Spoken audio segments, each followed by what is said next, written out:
बड़ा बनने के लिए बड़ा सोचो।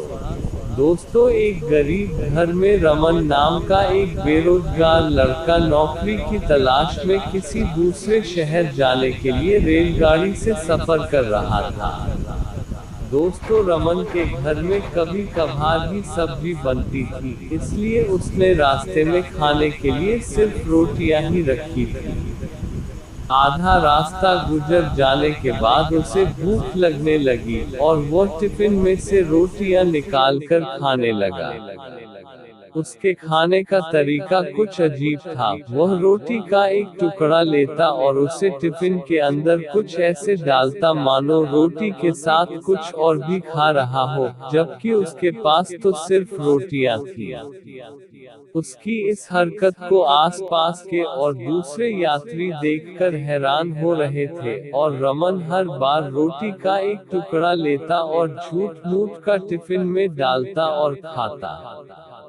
सभी सोच रहे थे कि आखिर ये लड़का ऐसा क्यों कर रहा है।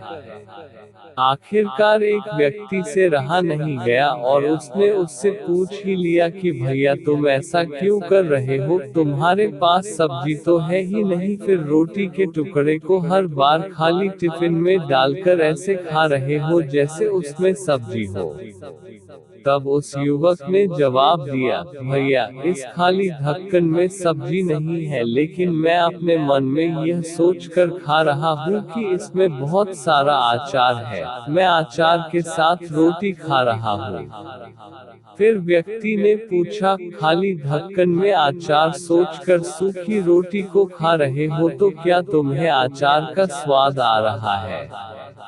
रमन बोला, हाँ, बिल्कुल आ रहा है, मैं रोटी के साथ अचार सोचकर खा रहा हूँ और मुझे बहुत अच्छा भी लग रहा है। उसके इस बात को आसपास के यात्रियों ने भी सुना, और उन्हीं में से एक व्यक्ति बोला, जब सोचना ही था तो तुम अचार की जगह पर मटर पनीर सोचते, शाही गोभी सोचते।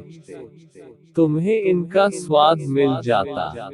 तुम्हारे कहने के मुताबिक तुमने अचार सोचा तो अचार का स्वाद आया, तो और स्वादिष्ट चीजों के बारे में सोचते तो उनका स्वाद आता। सोचना ही था तो भला छोटा क्यों सोचे, तुम्हें तो बड़ा सोचना चाहिए था। पूर्ण विराम उद्धरण चिन्ह। तो दोस्तों, इस कहानी से हमें यह शिक्षा मिलती है कि जैसा सोचोगे वैसा पाओगे। छोटी सोच होगी तो छोटा मिलेगा, बड़ी सोच होगी तो बड़ा मिलेगा। इसलिए जीवन में हमेशा बड़ा सोचो, बड़े सपने देखो, तो हमेशा बड़ा ही पाओगे। छोटी सोच में भी उतनी ही ऊर्जा और समय खपत होगी जितनी बड़ी सोच में, इसलिए जब सोचना ही है तो हमेशा बड़ा ही सोचो।